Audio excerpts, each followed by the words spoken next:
Hello, this is Steve Palladino from Palladino Power Project, bringing you another video using the SuperPower Calculator. But this time, what I want to discuss is the effect of losing weight on marathon time. And basically, what I want to show you is that merely losing weight will not change your marathon time unless you either gain threshold power, your critical power goes up, or your fatigue resistance goes up, as indicated by the Rigel exponent, or your running effectiveness improves. Without the weight loss impacting one or more of those variables, then your time is going to not change at all. So let me go into this little demonstration here. And what I'm going to do is use a hypothetical athlete that weighs 70 kilograms as a 315 watt FTP or critical power. 315 watts, 70 kilograms is 4.5 watts per kilogram, just so we know that as sort of an underlying metric. And also keep in mind, Stride calculates power natively in watts per kilogram and uses the weight setting merely as a multiplier. So those are some underlying premises, and we're going to calculate for a marathon.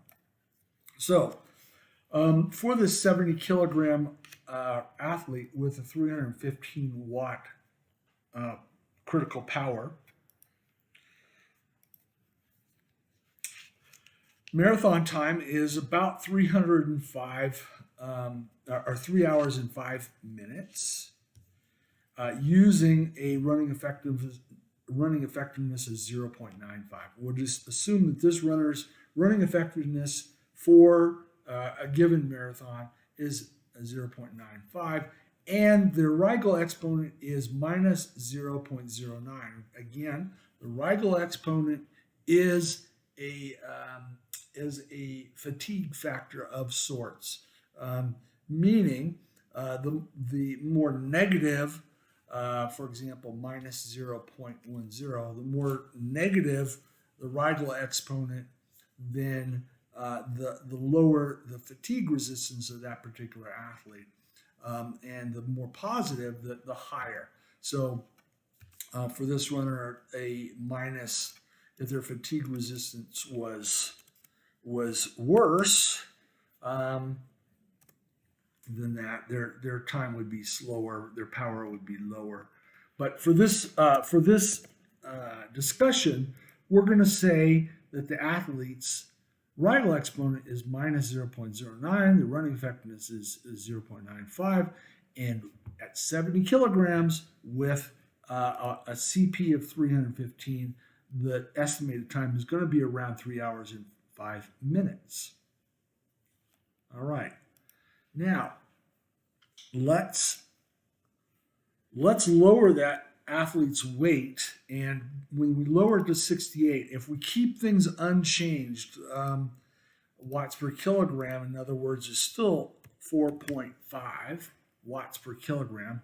By the way, that would be 306 watts if you wanted to do the math. So in other words, they lost the weight, they reset their pod to 68 kilograms, but their critical power did not change. It's still 4.5 watts per kilogram. Actually, what they're seeing is 306 watts as their actual CP, but it's essentially, it is the same. It's still 4.5 watts per kilogram. So in this is the hypothetical case. They've dropped 2 kilograms. They have not changed their critical power at all. It's still 4.5 watts per kilogram. They have not changed their fatigue resistance at all. It's the Rigel exponent is still minus 0.09. They have not changed their running effectiveness at all, 0.95. Guess what?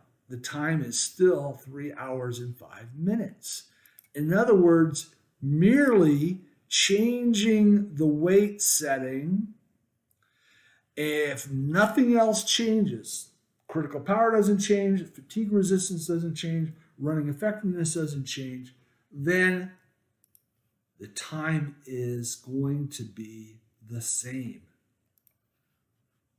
Weight loss in and of itself is not going to improve your marathon time unless one of those variables also comes along for the ride.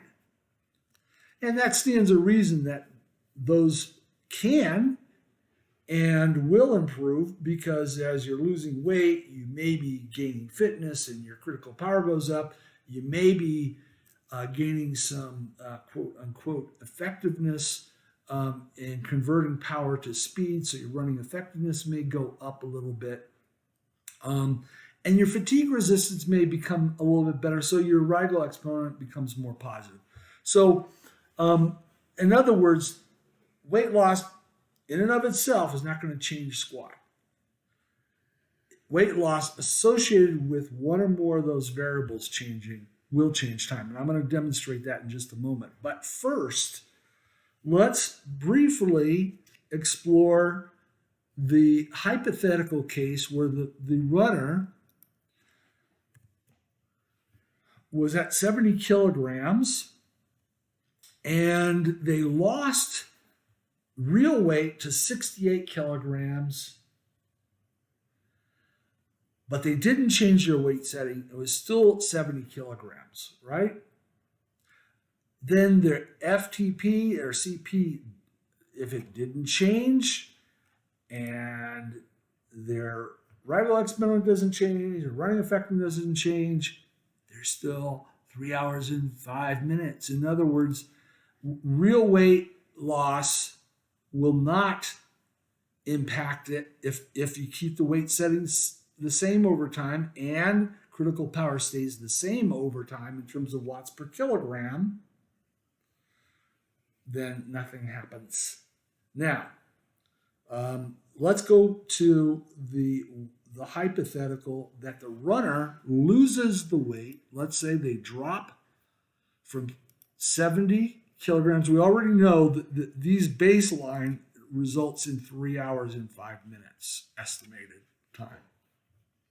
Let's say they drop to 68 kilograms, and let's say they improve their power by 3% to 4.64 watts per kilogram.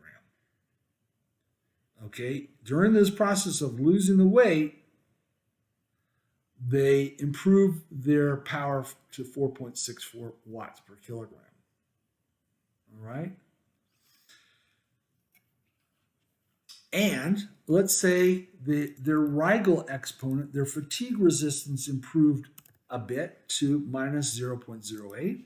And let's say their running effectiveness improved a bit from 0.95 to 0.96. Oops. Now that weight loss, I'm sorry for sorry for that little error there. The time now is 2:54. So what I'm demonstrating is that the weight loss is only going to be meaningful to the time if one or more of these variables change. All right. In this case, the example I just used, we dropped weight, we increased associated power to weight ratio, watts per kilogram at CP. We improved fatigue resistance. We improved running effectiveness.